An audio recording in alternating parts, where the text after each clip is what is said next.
Hey guys, happy Friday. This week is such an exciting week for us. So here today, this week, we are celebrating 20 years of Fat Quarter Shop business. So um, let's go back in time for just a little bit. In June 2003, I launched a little website. It was called Fat Quarter Shop. I had been quilting for about 6 years, and I was thinking, let me start a little website. It'll be a great creative outlet for my day job. At the time, I had a day job. I've always been really entrepreneurial and very, I'm a go-getter. Like, if you know me in real life, I'm a go-getter. And my hope was, let me just work from home, have a couple kids. So when I was thinking of the business, there was no business plan. There was nothing written. I just thought, I really like to, when I sew, I like to sew with fat quarter bundles because everything matches. And when I would walk into stores, they didn't have them. And so I thought, let me just start a little business. I'll just sell some on the side. It'll just be something to do. It'll just be simple. But I honestly had no idea what I was getting into. Online stores were really new. I had no website experience, nothing. Kevin did, luckily. And I met a lady named Becky, and she set up a domain name for me, and she set up a little simple website with products. And I could do it. I could do the little HTML, and then all I carried was fat quarter bundles, and I cut them all at home. So the prepackaged Moda ones, I would sell. But then I would make some myself, and I would just cut them on a desk at my house and package them myself. Everything was working out of my house. And what has happened since then, I could have never imagined. If I went back 20 years, I would never have imagined any of this. So it's been joy, excitement, surprises all rolled up into one. Within these 2 decades, we've brought education and joy to so many quilters, sewers, and cross stitch. We started a publishing company during that time. We've raised almost $1 million for charity. We've built large communities on social media where quilters and stitchers connect. We created 1,700 YouTube videos offering education, entertainment, and more. 1,700 videos. If you would have asked me 20 years ago, I would have said there's no chance I'm ever getting on any video. I mean, back then there was no social media, there was nothing, no YouTube, no nothing. But what I am most proud of is Fat Quarter Shop is more than just a store. We have created an incredible community and a dedicated team doing everything from social media, shipping, free videos, free tutorials, free patterns. We have loyal customers who are continuously interested in what we're doing, and we are a part of many of your lives on a daily and weekly basis through YouTube and social media, and it is a community that you are all part of. On behalf of me, Kevin, and the entire Fat Quarter Shop, I want to thank you from the bottom of my heart for trusting us for these 20 years and doing that for the future and all the years to come. It's been a great 20 years. I've definitely aged in those 20 years, but it's been fun. And from today through Sunday, we're celebrating the 20 years. So we have 20% off, excluding yardage. So everything in the site is on sale except for yardage. Our sale is going to end Sunday at midnight, Central Standard Time.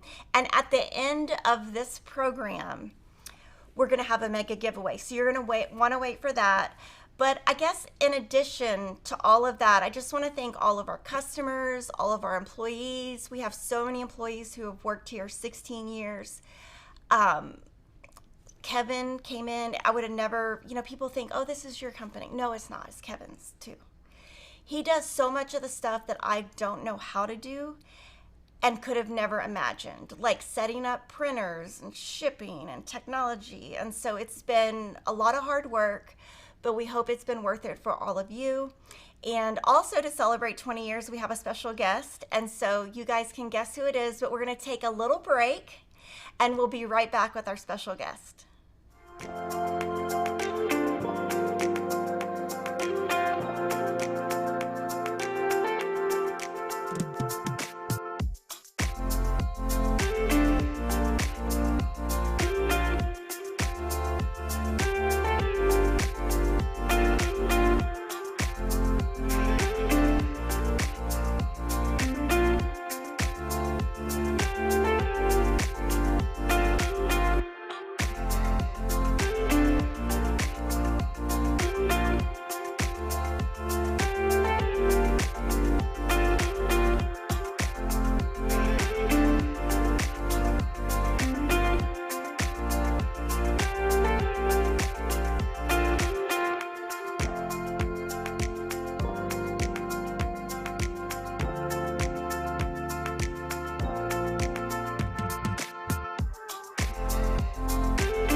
today I'm so excited to bring Corey Yoder to all of your homes. She is a Moda fabric designer, and she also has a pattern company called Coriander Quilts. So welcome, Corey. Well, thank you so much for having me. That was so interesting to hear what all you were chatting about. I wouldn't have realized that it was already 20 years. I remember shopping at Fat Quarter Shop probably when you guys first started an online shop, and we had to use the modem to like look everything up. And so when you wanted to see just one fabric, it took a little longer than it does now to look at that, but that was fun. That's such a neat look back at the Fat Quarter Shop journey. Yeah, it's definitely been a journey.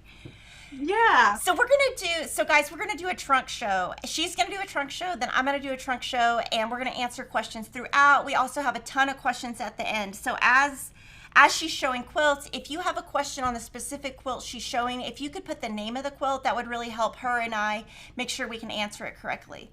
So, right. So we'll just dive in. Okay, yeah. I'm gonna talk about this quilt behind me here. So about maybe in 2016 or so, I started doing Barnstar quilts, which are just big one block quilts with some of my different fabric lines. So this is actually the most recent one that I have done, and this is Barnstar 6. So the pattern was released with my Peachy Keen fabric release. Now Peachy Keen is in quilt shops later this fall, so it's not here yet. The patterns are available here.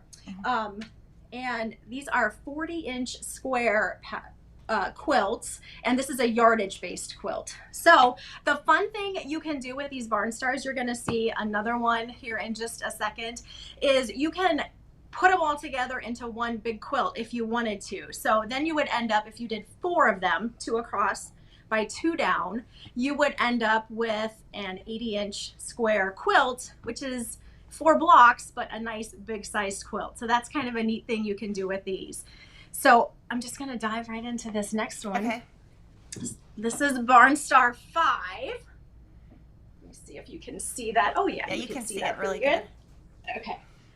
So this one uses Sunwashed, which is in quilt shops right now. It's the same fabrics that we're using for the Bountiful Quilt Along, and just a nice big oversized star quilt.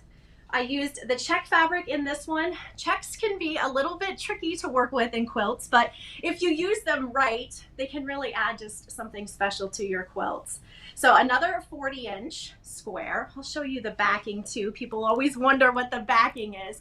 So this print is just a little floral polka dot print, and you can kind of see the quilting on this one a little bit better too, sort of an overall feathery kind of quilting. So that's Barnstar 5. And we're going from a small quilt to a large quilt. I think this is probably the largest one that I did for Sunwashed. Let me look what the size is on this one. This is a Fat 8 quilt. So Fat 8s are the little baby sister of the Fat Quarter. They are 9 inches by 22 most often, although sometimes you will see them in an 11 by 18 inch size, but I am designing with 9 by 22. That's what you see most often. And it finishes at 75 by 90. And I'll just hold it up. It's a nice big basket quilt. I'm not going to be able to get all of this one on the screen, but you'll be able to see it pretty well. So baskets, and then just a fun flower sashing, and then a pretty little border. I'll hold the bottom of this up too, so you can see some more of those baskets. But it's big. It's a big one to hold up by myself, but you can see there we use the check again. See if I can straighten that up. Okay, we use the check again for some of those baskets. It just makes a really happy, summery quilt. I thought that the Sunwashed fabric line was such a summery basket flower sort of fabric line, so it's definitely where my mind was when I was designing these patterns. All right, Summer Weekend is the next one. This one is the Moda kit quilt, and you should still be able to get some of the kits in those pretty boxes, which is always fun. This is a layer cake and a charm pack, 64 by 76. There you can see the whole quilt there. And we'll hold this one up. I'm going to hold this print a little closer here. This little flower print is called Bitty Buds, and I love this print in all of the colors it comes in this collection, and it works really well for backgrounds. You can see it in that lighter blue color. Oh, where'd you go? There you are. The lighter blue color, and then down below that in the white as well. And it just works so well. I think it's so pretty. I didn't show you the back of my basket quilt. I'll hold that up after I show you this one. But this one it looks like it is an on-point quilt, but it's not. It is a straight setting and a pretty simple one to piece. It looks a little bit more complex, but it's not that tricky to piece. And that's what that one looks like. And the large scale floral print for the backing. And I'll grab that basket one here. And of course, if I go too fast through some of these, after I'm done going through quilts, if you want to see something, again, a little bit better, or maybe I didn't show something very well when I was talking about it, just let me know and I can pull some of these back up again. Or if you want to see some quilting a little bit better, we can do that, of course. But I'll just go through them, and then if you want to see something a little bit better, just let me know. Okay, so we have Star Striped next, which is a patriotic themed quilt. I haven't had a good, well, this is actually, Sunwashed is the first collection I've had that has a really nice navy in it.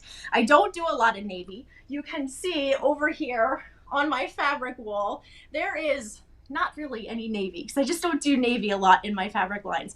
And so when I had navy in this collection, I knew that I wanted to do something patriotic, a red, white, and blue, something or other. And so Star Striped was born. This is a 68 by 82 inch quilt. It's yardage based, so you're purchasing yardage for this one. And I'll hold it up here. It uses strip piecing, which is a lot nicer than piecing using individual squares. So it's actually not as much piecing as it looks like it might be. But this is what it looks like. And then the backing, it's a really pretty Baptist fan quilting on this one. I am such a fan of the Baptist fan. That sounded silly, a fan of the Baptist fan, but it always looks so nice when you quilt using just a nice traditional quilting design. Who does your quilting?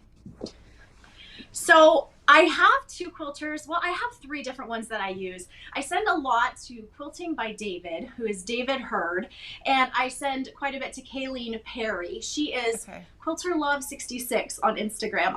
That's usually where I would contact her. And then if I'm doing custom quilting, I have a lady here in Ohio. Her name is Rebecca Silbaugh, and she will do my custom quilting for me. Okay. So I know when I have some quilters and I just really enjoy working with them. It's so nice just to be able to send things off and know that it's going to come back beautifully. Yeah.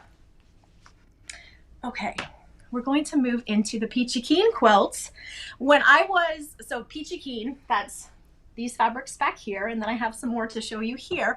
But when I was designing these quilts, I was feeling super scrappy. So I don't know if you can always tell what mood I'm in when I'm designing quilts for a collection, but this one I think it's very obvious that I was feeling scrappy because we just have a bunch of scrappy quilts and they work really well for using pre-cuts. But if you want to work just from your scrap bin, a lot of these quilts are using 2.5 inch squares, maybe 3 inch squares or 3.5.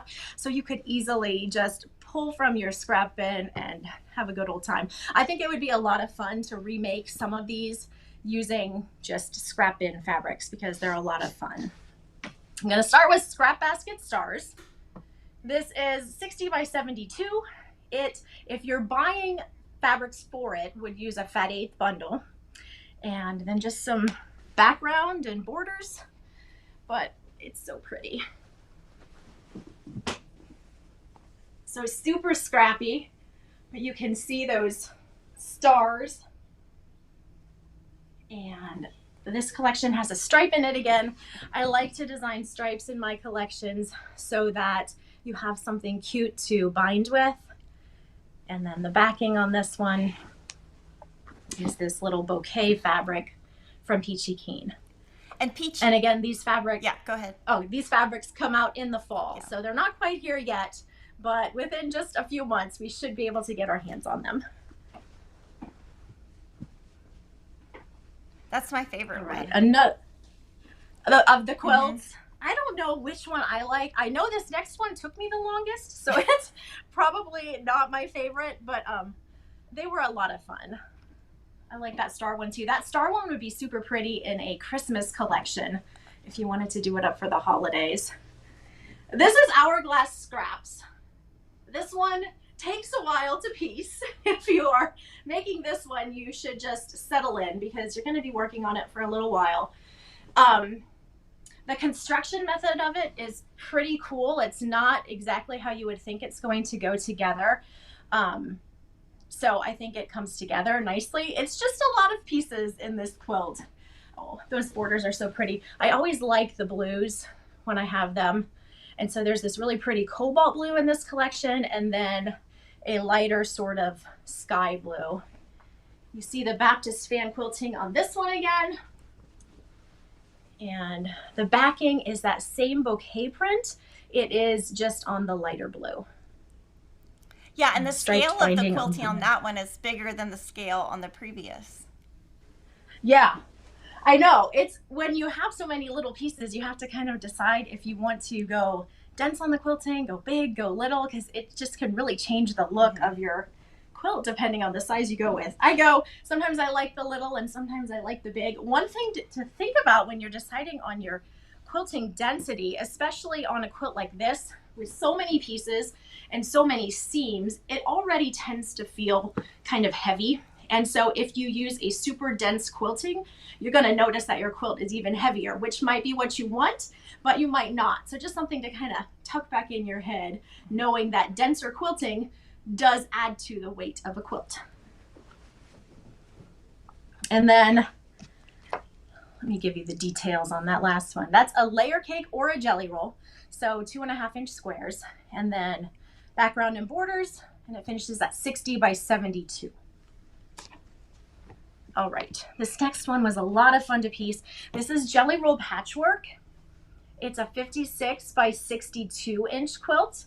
Jelly rolls, of course, with a name like Jelly Roll Patchwork, you know that's going to be jelly rolls. And this was a fast one to piece. The quilting on this one is probably my favorite of all of the quilting. It was a new design we tried, and I think it works so nicely for this quilt. So it's these little quarter-sized circles. Oh. And I think it just fits on the pieces so nicely. I love that. I haven't used that before. Yeah, it's really cool. It was the first time we used it too, and I thought it just turned out so pretty. And it looks cool on the back. And you can offset those circles too, and that looks really neat as well. You don't see the quilting as well on the back, but that's what the backing is, the dark blue bouquet. I'll back up and show it to you a little bigger here.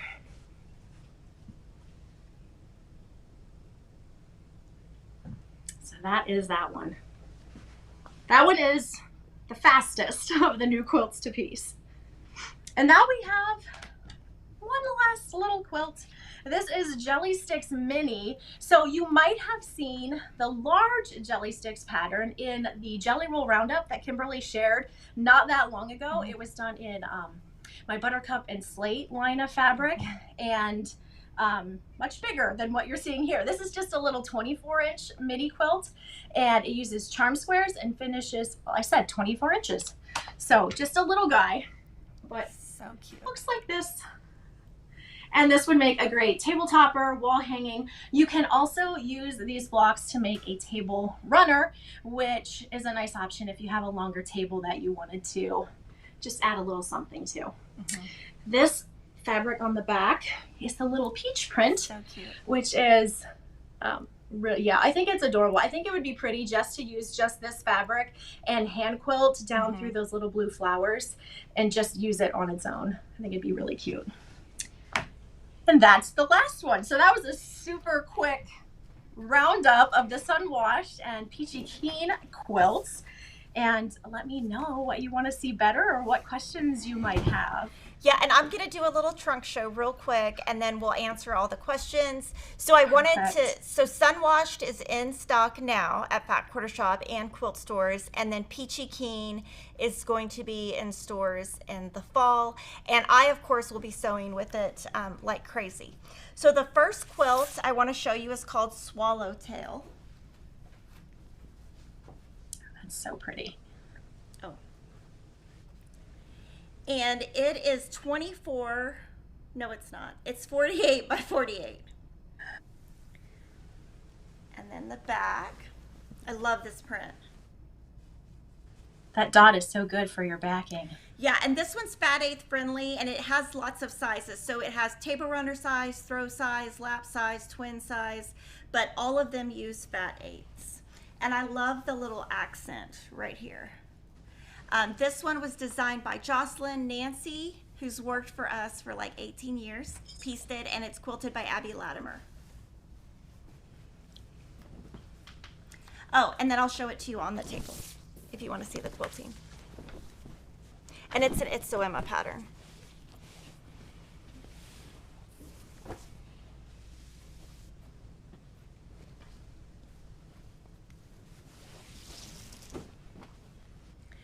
And then this one is the Summer Picnic quilt. This is a Jolly Bar pattern using Sunwashed, and the pattern is only available in the Jolly Bar.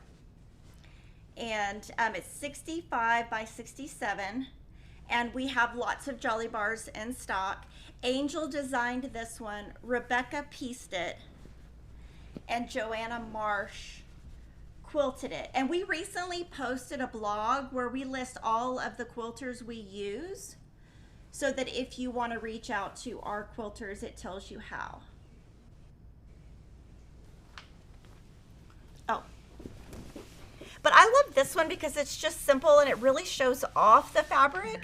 I mean, sometimes it's great to just not chop something up and just let the fabric shine, and that's what this does. And it's also, I feel like it's a great baby quilt. It's a great housewarming quilt. It's just kind of like the perfect design. It's one of my favorite designs that Angel has done. It's just really pretty. And you can see, like Corey was talking about, the stripe or the plaids, you just have to cut them straight is all. Mm-hmm. Yeah. I've seen so many people making that quilt, and it always looks so awesome. Yeah. This one is Fruit Cobbler, and this is the Peachy Keen collection. This is the Jolly Bar pattern. So this will come in the Jolly Bar with Peachy Keen when that is in stock. And that is the only way you'll get the pattern. Very easy. It's 56 by 72. And this one's really cool because the block is scrappy, but it uses corner squares to create this, and I love how it's kind of like, you know, the white on the white. Designed by Angel, pieced by Rebecca, and quilted by Joanna Marsh. And then this quilting right here is like, I haven't used it personally, but I know that Angel likes it. It's got feathers and then little circles. Let's see if you can see it on the back. You can see the little circles. So it adds like a little bit of dimension to it.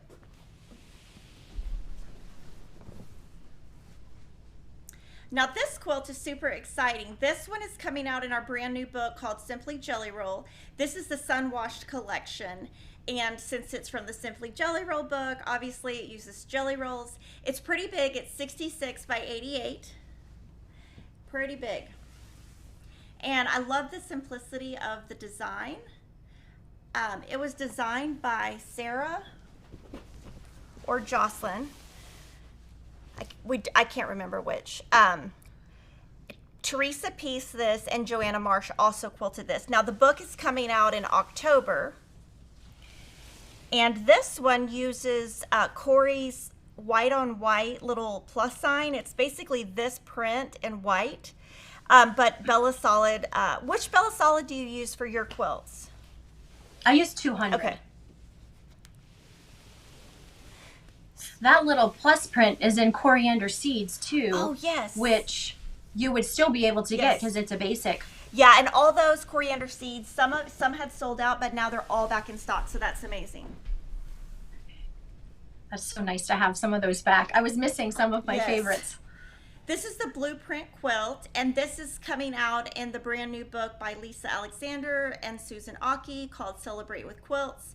It uses Peachy Keen. That book is coming out also in October. And this one I wanted to show you. You can really tell the difference between my quilts and Lisa and Susan's quilts because theirs are washed. And so it's got, like, I mean, you can't obviously tell, but it's just so much softer and it looks so much more antique. And the quilting, like, I don't think they starch. So when they wash the quilt, it shrinks up and gives it that vintage look. So that one is coming out soon. And then I was going to talk about our charity quilt. So Corey has been the fabric designer for the last 3 charity quilts. And so, like I said in the intro, we've raised almost $1 million for Make-A-Wish. Cool. I'm so excited about that. And I'm going to show you this year's and then the last 2 years. And so the first one you've probably seen a ton. We still have quilt kits left.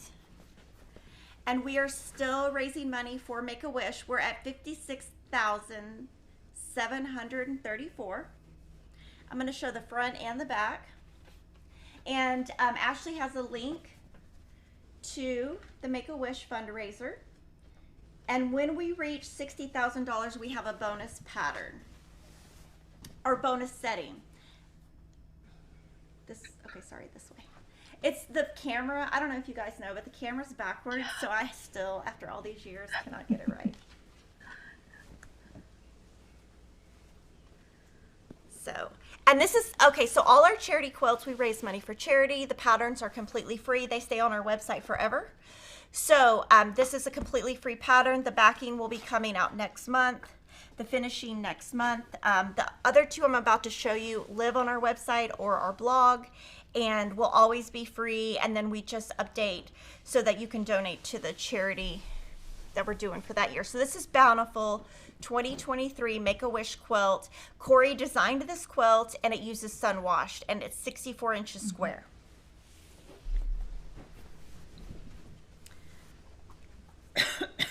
This one's a personal favorite of mine. This is Heartfelt. This is the 2022 Make-A-Wish charity quilt. It's much bigger at 76 by 84. The pattern is still online, still free. I'm going to show the back.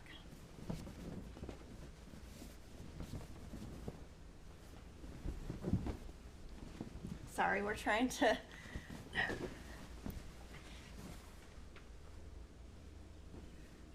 Okay. And these all have videos that go along with them on our channel. So Corey designed this quilt. It uses the Beautiful Day fabric collection, which is now out of print, and the kits are all sold out, but you can still get the free pattern. It's 76 by 84, and if you do this quilt, you can just donate to our current Make-A-Wish campaign.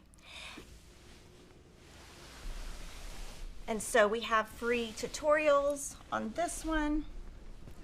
The quilting on this is also a Baptist fan with a heart in the center. And then the backing, we have a pieced backing.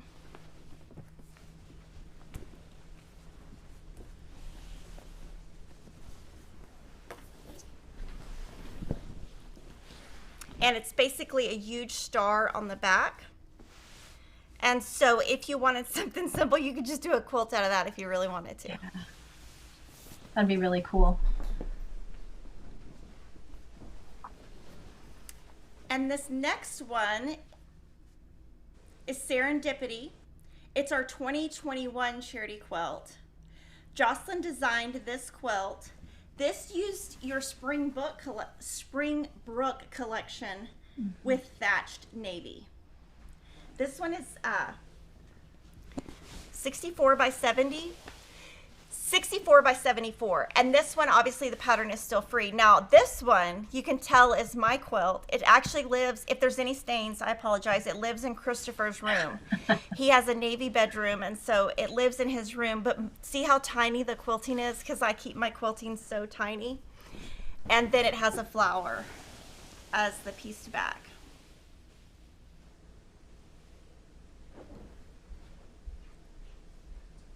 Okay. So that is all of the quilts. So now I'm going to start going through questions. And I have to take this home because I stole it from him yesterday, and he just kind of gave me the look of, you better give it back. I think that, my kids feel like when I take the quilts, sometimes they don't come back. Does the Peachy Keen Jolly Bar take 1 or 2 Jolly Bars?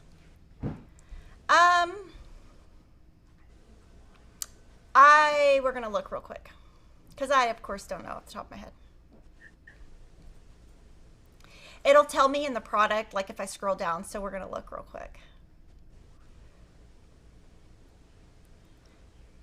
1 Jolly Bar. Can we reserve the Jolly Bar for Peachy Keen? Yes, you can. You can click to be notified, or is it pre-sold?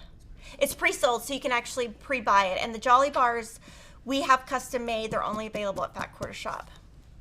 So this is great. Rebecca says, Corey, your fabric designs are so amazing for quilting and inspiring ideas. What is your creative process and what inspires you the most? That's a great question. A hard one too. So I know. Well, and I approach it a little bit different probably every time. Usually I'm just, I start with whatever colors I want to use, and there's always flowers. I've only had one fabric line that didn't have flowers, and that was because, well, you can see them right down here. These little guys are like wovens, so they don't have any prints, but that's the only time where I didn't have flowers in a collection. So I'll typically start sketching up my flowers and deciding the direction I want those to go, and the colors of the fabric line kind of lend to the fabrics that I'm choosing. So for Beautiful Day with pinks and reds, that just felt like it needed a pretty rose, so that's what I was sketching for that. Sunwashed has more of a wildflower, summer, picnics sort of vibe, so those flowers are a little bit more wildflowery in feel. So I'll start sketching up the flowers, and then once I have the big print figured out, that's usually where I start. And then I start working on the little flowers, and I usually save the basics, the polka dots, the stripes, ginghams, checks, whatever that is, for last, because they're the easiest to do. So I do the harder ones first, and then work my way to the more simpler prints as the collection starts to come together. And then sometimes whatever I was working on right at the beginning doesn't quite vibe with ending things, or vice versa. So then I pick and choose what I think goes together most nicely. Is your t-shirt available for sale? It is. It's not one of mine. It is Fancy That Design House. Okay. Stephanie is her name, and she is also a moda designer, and she makes adorable shirts. So I don't know how many she has on her website, but it's, I think, just Google it, Fancy That Design House. And she's got a whole t-shirt section on her shop full of cute things for quilters. I did not know that, so I'm excited. But by the time I finish this live stream, I'm sure they will all be sold out and I won't be able to get one. But I didn't know, so that's awesome. Yeah, Angela says, for both me and you, what is the smallest cutoff from a snowball or corner square or flippy corner that you will save? Oh, you go first. I'm curious to hear what you say. If it's like 2.5 inches, I can save it. Anything less than a 2.5 inch square or so, I just kind of don't mess with. Unless I'm desperate for something for the back. I think I'm probably right there with you. I used to save a lot, but then I ended up with just like all of these cutoffs that I never did anything with. When my girls were younger, they would sometimes take those cutoffs though and just sew them together in long like bunting strings, so they would be just attached together with thread in between, and they would hang them from their ceilings in their rooms. So that was kind of a fun, cute little easy way that they could also sew while I was sewing, but they don't use those the same way as they did when they were littler, so I don't even save those anymore. And I'll save bigger ones, 3.5, 4.5, 5.5, but I find myself not even using them as much, because if I'm scrap quilting, I'd rather grab a square or cut from a square rather than from a triangle. So I will sometimes donate those. We have a local thrift shop that takes a lot of fabrics and does some really cool things. So sometimes that's where those sorts of my scraps head. What do you think is your best pattern, or name a couple that are good for beginners, like absolute never made a quilt before? Sure. So this one, the larger jelly sticks, the large version of this one is a pretty simple pattern. And same for this guy here that I showed, this jelly roll patchwork. This one's a pretty simple one too. When you're cutting with pre-cuts, that can be a really nice, approachable way to make a quilt for a beginner. So I think those are easy. Trying to think if I have any others off the top of my head. I tend to go a little bit more complicated. I like traditional piecing, so I do have some more intermediate level patterns, but if you can find charm pack patterns, I have a freebie over on my website. The name of it, Beautifully Charming, I think is the name of it, which uses a charm pack. That would be a nice beginner friendly one, and it's free over there. So those are three off the top of my head. What is the name of the patriotic quilt, the patriotic star quilt you showed? It's called Star Striped. Okay. And all of her PDFs are available on Fat Quarter Shop and also on her site. Some of the paper patterns are out of stock at Fat Quarter Shop. They'll be online Monday, but you can get them at Coriander Quilts too. Oh, okay. This is a great question. So I did forget to mention, Corey has a lot of videos on the Fat Quarter Shop channel. So you could spend all weekend and just go to our channel and search Corey Yoder. And she did a machine binding video on our channel probably 4 or 5 years ago. It's been a little bit. Yeah. So Sue is asking, do you still use that technique, or and if you do you have any updates on the technique? Okay, so the one that I shared on Kimberly's channel is a faux piped binding tutorial. So it has like the teeny little piping and then the bigger binding. And I haven't made any updates to that one. I don't use that technique as often. I really like the way it looks and the way it finishes. And I found it to be a really nice approach to machine quilting. I was happier with that method of machine quilting sooner than I was happier with just like, you know, what you see back here. I just found that technique to be a little bit simpler. So if you haven't tried machine binding before, I think I said machine quilting. If you haven't tried machine binding before, I think that's a really nice introductory method that you might be happy with. Sometimes machine binding can make us a little bit crazy, but I thought that was a nice introduction. Stitchology is asking, how do you keep up with all of your quilt-alongs and then design new quilts? For both of us to answer, but I'm going to let you answer first. So for myself, I find that things kind of tend to go in a cycle. So I am designing fabrics at a certain time of the year, and then that is followed by patterns, and those patterns are being designed for fabric that I have designed maybe 6 months or a year ago. And then once that's done, then you have a little bit of time before you have to start working on another fabric line. So before that happens, that's when I would do any like quilt along things. And really the bulk of the work for a quilt along comes before you ever see anything about it. So, you know, once that gets done and we're actually in the sharing of the quilt along part, that takes much less time to do. So as long as I keep everything just kind of in its, oh, there goes my headphone, in its slot, yeah, it works out just fine. Yeah, for me, I'm just going to shout out my whole team. I have a whole team that does stuff for me. Design, like, it's not just me. What I do for the live stream is I sew everything. That's the fun part. But all the rest, it's kind of the same thing as Corey, is everything is scheduled. Now, one thing I do is I try to just sew what inspires me, because then I'm going to actually finish it. But, you know, I just have to schedule everything. I use Lori's planner and just schedule, like, I already have my weekend planned of what I need to do. And as long as I do a little bit each day, it all gets done somehow.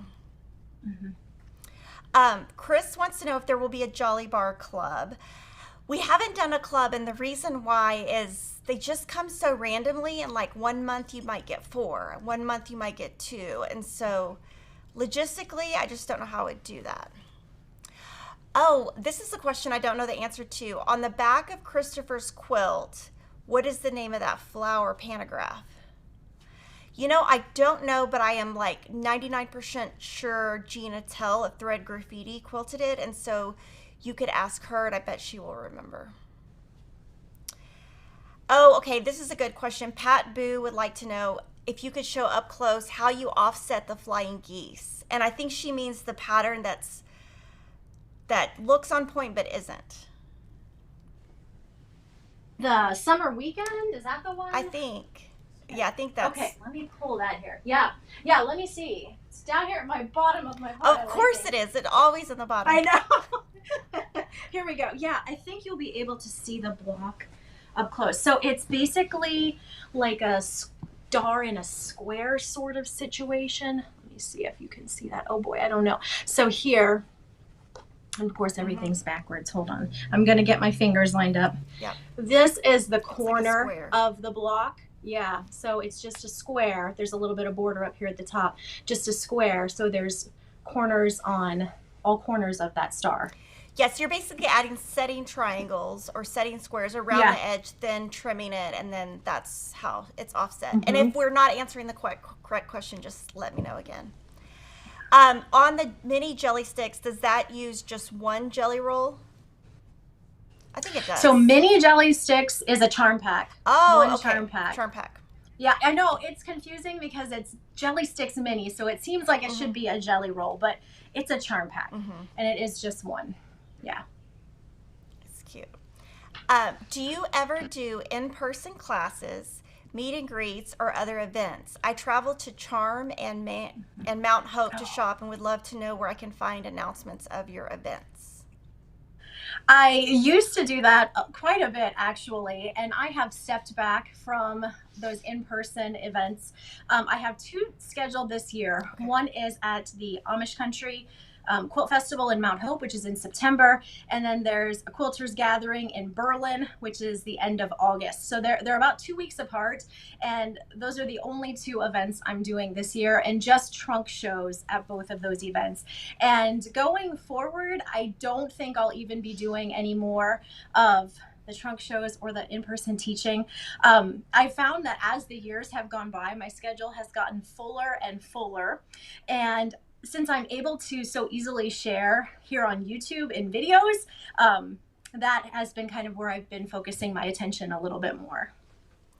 What thread color do you use for quilting when you have a quilt with a dark front and a light fabric on the back, like Serendipity? I used white, I think. Yeah, let me see that quilt. I don't know what I used, but you answer and then I'll look at this quilt. I don't know what I did. So I had kind of the opposite with... Well, here's the summer weekend one is not the opposite. I know I have one that is opposite, but I'll use white a lot. So this is white front and back, and it's both dark. I will oftentimes use just a warm white is kind of what I like to use. Sometimes I might do a warm gray depending on the quilt, but I use a warm white quite a bit. On this one, it looks like a warm gray and then a white on the back. So it looks like two different colors, but I'm sure Gina would know. Is the pattern behind Corey available now, and will there be a kit? The pattern is available. It's Barnstar 6. And you can sometimes, I always tell people that are looking for kits, most quilt shops are happy to kit if they have what they need in stock. You just have to check and ask with them. It's not a Moda boxed kit, so it's not a standard, we can buy the box and sell it, but as far as what quilt shops want to do, oftentimes they will. This question is for both of us. How much fabric do you keep in your personal stash, and how do you store it? You go first. Okay, so I actually just reorganized my sewing room last weekend. So I just had like a mini meltdown, and I was like, you know what? I just had stuff everywhere and I couldn't find anything. And so what I did, it's that rule, like, if you haven't used it in like a year or 2 years, just get rid of it. So what I did is I brought a big bucket to work, and then I'm just giving it to employees or given it away. I haven't even decided what I'm doing with it. But basically, I organized it by designer. So like I have a Corey Yoder like boxes, Lori Holt boxes, Fig Tree boxes, you know, just all the different boxes. And I just put it all in by designer and then got rid of anything that I've had for just too long and haven't used. And I still just have too much. But I was thinking about maybe doing like a blog post or something on how I organize it when it's like done. I did have to go to the Container Store and there's a reason I don't go there. It was $500 just to get like some buckets. I was like, what? But they had they did give me a 25% off coupon, so that was nice. But I guess I keep it by designer, I guess. Yeah. So I haven't come up with a great way to keep control of my fabrics, but I do kind of weed things out like what Kimberly is saying. You can kind of see some of my fabrics over here. They go more to the left, and these would be all of my own fabrics, and then like down behind me here. So these are all just mixed, like just by color, all collections. And so as the collections work their way more into my fabric, I don't know what I'm trying to say. As the collections get older, I move them over here. And so then some of the newer collections, I have them sorted more by collection. This is Cozy Up and Apricot and Ash kind of mixed together here. What do I have back here? I have Buttercup and Slate tucked back behind there. I've got an empty shelf that I need to move some things up there. And then if you work your way the other direction, I have fabrics that aren't necessarily my own, but that kind of mix with what I have. You can't see across the top of my shelves. I have like my fat quarter bundles and more pre-cuts up there. And then what I'll do periodically is as this section gets too full and things aren't wanting to fit, then I will do destashes. And sometimes that's like rainbow fat quarter bundles. Sometimes I will do just one color fat quarter bundles, and I'll just kind of do a little mini destash. I need to do my grays. I had done a lot of the colors earlier, well, maybe last summer or so, but I never made it down to the grays. So I've got a whole bunch of grays that I need to go through, and I'll just kind of try to keep things in that section. And if things aren't fitting, then I know that I need to move some things out. And tell everybody like where they can find you. Tell them about your YouTube channel, your free sew-alongs, your blog, all of that, so people know where to find you. Yeah, for sure. So I'm Coriander Quilts pretty much everywhere. And I always like to mention it's Corey and her quilts, but it's spelled like coriander, like the spice. So Coriander Quilts, and corianderquilts.com is my website. That would be where I would share any free patterns that I'm doing, any newsy bits I want to share. If there's any sew-alongs that I'm participating in, that's where I would be sharing that information. I would also do that on Instagram, which is also Coriander Quilts. We have a Facebook group, which if you Google Coriander Quilts Facebook will come up, and same for YouTube. We have a YouTube channel also, and that's Coriander Quilts there too. So Coriander Quilts should get you there, and an Etsy shop, which is Coriander Quilts. And that's where they would find your bundles when you do them. Yes. Yeah. And those are just, there's no set time. Sometimes those will just show up. I will oftentimes make a little announcement in my Facebook group or on the blog if that's going to happen. So you can kind of keep an eye out, but those are kind of sporadic. Let's see. Kimberly and Corey, since you make so many quilts, how do you decide which ones to keep?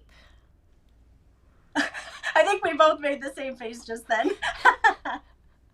I'm kind of stingy. I keep them all. I give away a couple, but I mean, I really keep a lot of them. I don't know. I'm just like, I attach to them too much. It's ridiculous. It's like, you can't pick your favorite kid, you know? I just want to keep them all. Like all the quilts. Yeah. I know. I do the same thing. I do want to go through and kind of weed some out. So for the longest time when I was doing more traveling and teaching, and you needed to have the quilts to take along to show, or if you had big trunk shows, like you wanted to have them. So I did keep pretty much all of them. I think I'm to the point where I could start letting some of them go. But yeah, it does become a lot. Yeah, the problem I find is nobody knows where the quilts are, because I have some here, I have some at home. I mean, and sometimes I'll know where they are, and sometimes I won't. And then, like, one time I lost a quilt. I found it like a year later. Like, if you have, and it was like tucked behind other quilts. I just have too many, but it's like I just don't want to give them up. I know. What is your favorite pre-cut? I'm a layer cake girl. Me too. Me too. Apricot and Ash is someone's favorite line of all time, and she wants to shop your stash. Okay, now that line has. I was just gonna say that line has some diehard fans. Yeah, maybe you could do an Apricot and Ash too. I know that might have to happen. Let's see. I've always wondered why sometimes designers design 108 wide backings and other times they don't. And can you tell them why? So I don't know if it works the same for all designers, but for me, Moda decides if there's going to be a 108 in the collection or not. And I don't necessarily know that until closer to when it starts being sold to the shops, maybe a month or two before that starts to happen. They're called, I don't even know what they're called. They're like sell sheets. They list all the SKUs in a line, and I can see on there what's included in the line. So it'll tell me what pre-cuts are in there, and then if there's any extra 108s or anything else going on. And they just have always decided.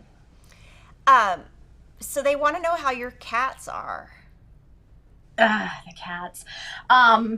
So Tiggs was inside earlier today being naughty, and I made Ryan, my husband, take him out because he was going to cause havoc. I know that he was.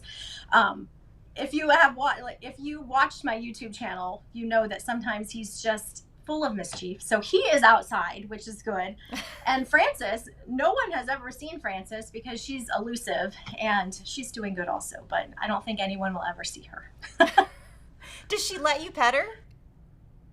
Yeah, she lets us pet her when she's not being hissy and sassy, but no one else. She will just hide. No one would ever know we have a second cat if they visit our house because she just hides. That's so funny. She's so silly. How did you first start designing your fabrics? Okay. Do you need long version or short version? Let's do long. Long version. Okay, I'm gonna have to go way back. We'll go way back to like early 2000s, I will say. That was kind of when I stumbled on the online world of making quilts. There was quilt-alongs over on Flickr. I don't know if any of you were around in the Flickr days. And a lot of really neat quilt-alongs on blogs, and it really opened my eyes to all of the fabrics and options that we have available to us that we really didn't have prior to being able to purchase fabrics online. So I started participating in some of those things online. I was a stay-at-home mom and needed an outlet to be creative, and that was just such a nice resource to have. And maybe I'm going to say 2006 or so, I started my blog because I noticed that other people were sharing their quilt blocks and their quilt-alongs on blogs, and so I started doing that. And then not too far into my journey, I decided that I wanted to try quilt design.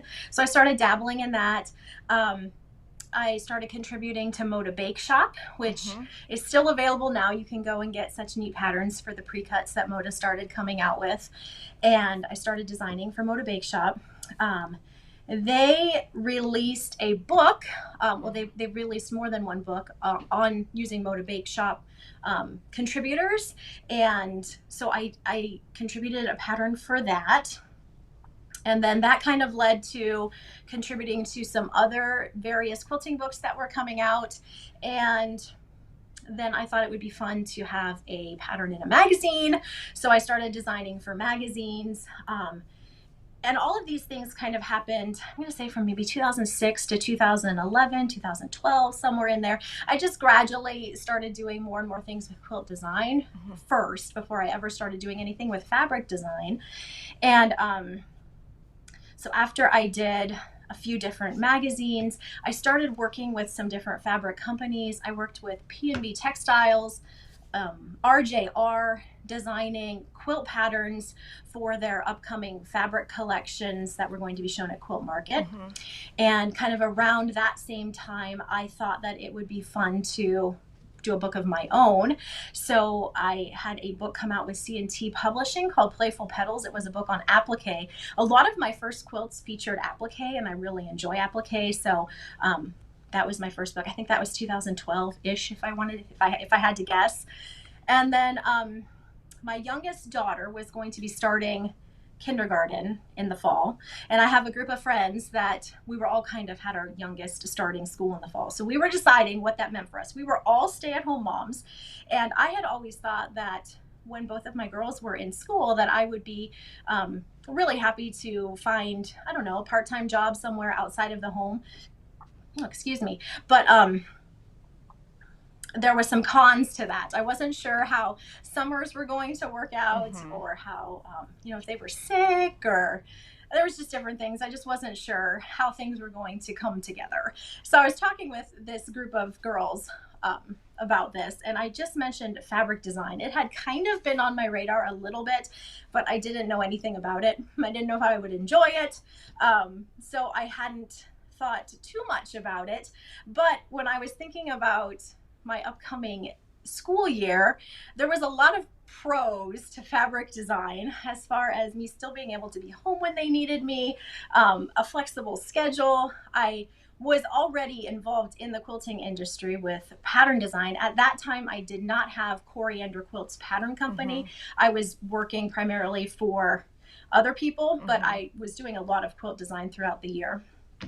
And so one of my friends, now none of these friends are quilters, and I think this was actually beneficial, because I was talking about fabric design and kind of saying pros and cons, and my one friend said, well, you should just do that. And I thought, okay, maybe it is just that easy. Maybe I should just try that. So I went home and I started figuring out how to put fabric collection together. So I kind of skipped over the part. I ran an applique clothing business when my oldest daughter was young. And so I did a lot of sketching and drawing, and I've always liked that creativity. So I started putting together a fabric. Oh, look who came. You guys are in luck. Someone let him in. So this is Tiggs, has come to say hi. Oh. I don't know how he got in, but here he is now. He's gonna be naughty. I know some people have been wanting to see him, because I switched where I film at. Oh, see, he sees himself. I might have to move him out, because this is what he does. He sees himself on the camera, and then he attacks the camera.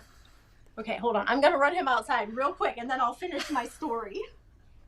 That's so funny.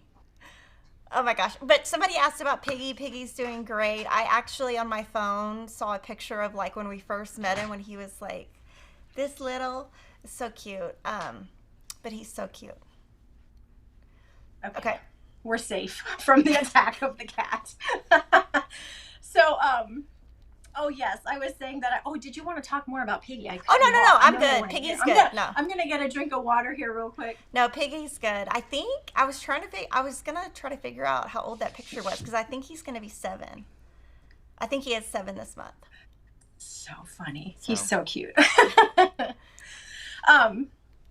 So I knew how to draw. I knew how to sketch. I wasn't sure how to get my sketches and my drawings into any sort of format that I could submit to any fabric company. I did know like what a collection needs in it, as far as print size and scale and colors and all of that. I was also pretty familiar with the different fabric companies and their different aesthetics. I don't know if you've ever, well, I'm sure you have, Kimberly, but I don't know how much other people think about, well, Art Gallery looks like these, like their fabrics are having this vibe, and RJR has this vibe. Like the different fabric companies just feel a little bit different. And so what I like to draw and design, I felt would be a good fit for Moda. So they were right away who I was considering working with when I was thinking fabric design. And plus I always really enjoyed working with them, because we had worked together for some different projects.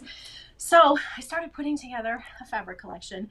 I started Googling and figuring out what programs I needed to use, and just sort of learning as I went. And my first fabric collection, so I sketched everything up, but then I did a lot of the design work on my computer using a free program called Inkscape, Inkscape, which is kind of a freeware version of Illustrator. And so I figured that program out, put together a collection, and I poked around to see like how many prints, typical Moda collections have of those prints, how many colors they have, and those sorts of things. So I could just put together a nice collection, something that would be similar in, you know, number of prints, number of colors, that sort of thing. And I submitted it to Moda, and I heard from them 2 weeks later, and they said, we like what you bring to the table. We like your collection. Welcome to Moda. And that was in 2014. And I've been designing for them since then. But it came together like so, just bit by bit over many years. And it just felt so easy to do because I just learned here and there the little things I needed to know to keep going one step at a time. And how many collections have you designed so far?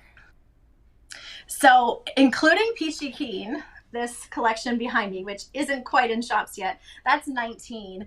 But I have actually 3 more that are designed and done that you guys won't see for a little while yet. Yeah, people are asking for sneak peeks, but I don't know that you can do that. Yeah.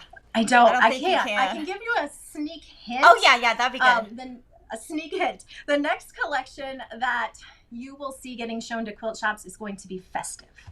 That's my sneak hint. Okay. I don't think I've seen it yet. Do you think you're going to start bringing aqua back into your collections?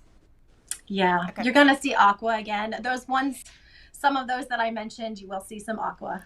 Yeah. What was the name of your first collection? I can't remember. It was called Prairie. Oh, okay. Yes, I totally remember that. Yeah. Yes, I do remember that. Have you ever considered an autumn flannel collection? I have not. That would be fun, but I haven't. And somebody asked about masculine collections, and I was like, oh, I don't really know about that. Yeah, I haven't dabbled in that at all. I mean, you never know. I do find that the longer I design fabrics, I design what I want to work with. And so if that would be something I think would be fun to work with, or have, you know, some quilt pattern ideas or something, it's a possibility. I like flowers so much, though, and they don't lend themselves so well to a masculine quilt, but you never know. When did you make your first quilt? Like, how old were you? How did you learn? So I was actually married. I got married when I was 19. I didn't sew when I lived at home at all. Well, maybe a little bit. I take that back. Probably a little bit. But I have generations of quilters on my mom's side of the family and on my dad's side of the family. So we always had like hand quilting bees set up in our living room. And we always had something crafty going on, hand quilting, or my mom was piecing something or whatever. And so I think because I was so surrounded by it, and I mean, some of these people were a lot older than I was, I thought, well, this is just something that old people do, or it's not something I'm interested in. And so it wasn't until after I moved out, got married, and then I started buying fabric. I didn't know how to sew. I hadn't ever used fabric, but I walked into a quilt shop and I started buying fabric. And then I thought, well, I'm going to really need to do something with this fabric that I'm buying. And so I started making quilts. And I was probably, I'm going to guess 20, 21, something like that. So not super young. So I think some people will ask if my girls quilt or sew. And they dabble, but not really. Like, I would say not hardly at all. But I don't even worry about that because who knows if they're going to pick that up later in life. And so if you have kids or grandkids and you're like, oh, I wish they would be quilting or sewing, they still might. I mean, it took me a while to really dive in. And then I dove in hard. And one thing about Corey that you guys might not know is, like, when she came to visit and film with us, there's so many quilt shops around you. And so it makes it really easy because you're surrounded by like Amish country and, you know, the whole, do you want to talk about that? Yeah. So the town I live in Ohio, I think our community is the largest Amish community in the world. So I am surrounded by that community, which is very well known for quilts and handwork. And we do have so many quilts. I don't even know how many I have in like a 10-mile radius, but it's a lot. And so growing up, we were in quilt shops a lot. We would, and even some of them, I remember there's one that didn't even have electricity when I was little. We would go in and they didn't have electricity. It's still there and they do have electric now, but it's kind of a neat memory. But so many fabrics, so many quilts, and it's a really neat place to live for quilters. Do you wash your quilts? Yeah, if we use them. Okay. I do have a lot. Yeah, I have a lot of samples that don't get washed, but if it's one we're using, for sure. Have you ever designed a Halloween line? I haven't. And then someone's asking about a Christmas quilt, but you did do a Christmas collection one time, didn't you? Mm-hmm. Yeah, hollyberry. So, okay, so if they're asking about like Christmas quilt patterns, you could just find them on your website, right? Yeah, if you would search hollyberry on there, I think you'll pull them all up. I usually do a blog post with all of the new fabrics and new quilt patterns when they come out. So you would just want to look for like hollyberry patterns or hollyberry fabrics, and you should be able to find it on there. If you had to pick your favorite quilt pattern you've ever done and your favorite collection you've ever designed, what would they be? Oh, that's a hard one. I did a quilt pattern. I don't know if I want to say that one. It's not available in paper anymore. It's only PDF, so that's kind of annoying. So I'm not going to say that one. I don't know, guys. That's a hard question. I don't know which is my favorite. I tend to like whatever I'm working. I don't very often make quilt patterns more than once. So whatever I'm working on, I usually am really enjoying working on. Most recently, if they are a sampler type quilt, that's a little interesting just because you get to make a lot of different blocks rather than just one. So I've been enjoying sampler quilts pretty much recently. And then every now and then you have to have like a super simple quilt thrown in there because you just want to have a quick finish. So like that jelly roll patchwork, this one here, I really enjoyed piecing this one. Like this didn't take long to piece. It didn't take long to cut, and you were just done. So samplers, maybe I'll say that, samplers, and then throw in something simple and quick to finish. As far as fabric lines, that's going to be kind of the same way. I really usually like whatever I'm working with because it's new and exciting and different. Yeah. So I don't know if that's very helpful or not, but I think that's good. And then thank you to Amy Thompson for this super chat. What is the status of the books you published with Martingale? Do you know if they're being reprinted by anyone? They are not currently set to be reprinted by anyone.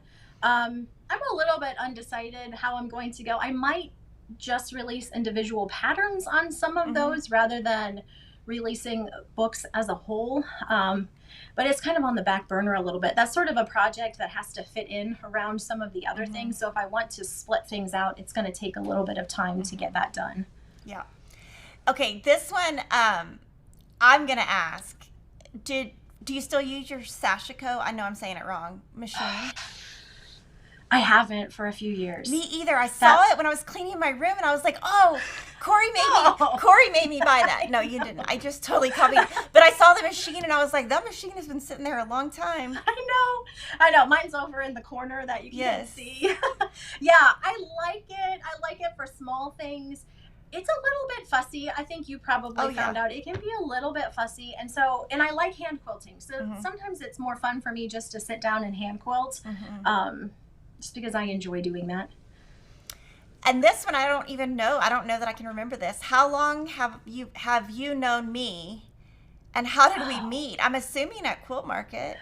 Probably. I feel like I remember seeing a picture of us at that first Quilt Market that I had Prairie come out.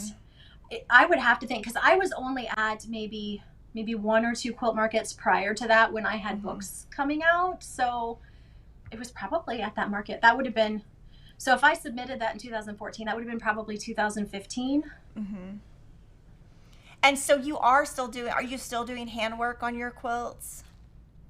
Yeah, when I can. I did do another hand quilting series last fall on my YouTube channel. So I did a little project there. Typically I'm doing small projects. It takes a lot of time. I like having small projects to work on, and I like hand quilting, but you're in it for a little while. Do you have any, like, how do you store your quilts around your house? In big heaping piles of mess. So I have some on our main floor, like on ladders.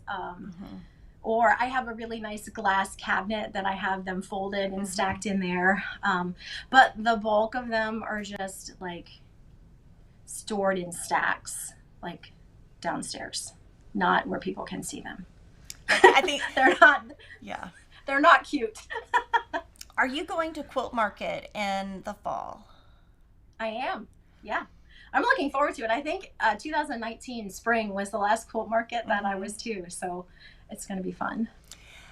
Stitched in Purple, which is a great name, said, Corey, do you have any plans to include Violet in another line, pretty please? Yes. This color back here. Where do I see it? Right here. This color is coming back, yes. If you had to take one of your retired fabric collections, what would you like to see reprinted? Well, probably, I have to think a minute. I mean, apricot and ash, I probably get the most questions about apricot and ash. I bet I get asked about that. I mean, not quite weekly, but some weeks more than once. So probably that one. I don't know what I would do to change it because it needs to feel a little bit different, but still be, very similar. So I'd have to think about how I'd want to do that. But I think people would be happy to have that one back. Do you, when you're hand quilting, do you use a hoop or a frame? I don't. I spray base, and of course, not for anything large. If I was doing something large, my mom does have several big frames that we can put things in. But if I'm doing something small, I will just spray base it. The 505 spray adhesive is what I use, and then just do it on my lap. But small, nothing big. Tell us what we can look forward to in the future, like anything to look forward to, and any questions you have from Corey after this, if you put them in the comments, we can answer them or she can answer them over the weekend. Yeah, I'll pop by for sure. Yeah, that's great. Yeah, please ask questions. That's fun. I love chatting here. Yeah. So fun things. Let's see. Peachy Keen comes out in the fall. I love it. I have some patterns drafted for that I would like to do something with. Maybe like a free pattern, or I don't know. I have to really see what I have time for. I have some ideas, but I would like to do something to share with everybody. So keep a potential eye out for that. And then the festive sneak hint that I gave to you, I'm working on those patterns right now. Now is my pattern crunch time. So there's some really cute ones there that I'm excited about. There will be some fun things that you can do with some of those. And then I have some fun things that you'll get to see next year too that I'm excited about. That'll be really, really good. So lots of good things. Yeah, and I always, if Corey has a free sew along, you're most likely going to see me sewing along with it. So you'll probably find it here and at her site. And then most of her collections we do Jolly Bars with. So that's awesome too. That's awesome. Okay, so I'm going to end with our big giveaway. So because it's our 20th year, we're having this huge birthday bash. And like I said, 20% off, excluding yardage. But we have prize baskets.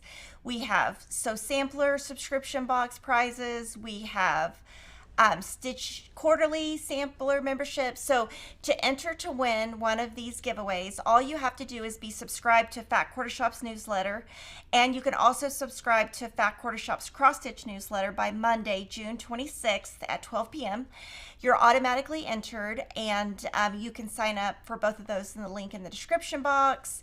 And what you're going to want to do after this video is comment your favorite birthday memory, but also any questions you have for Corey.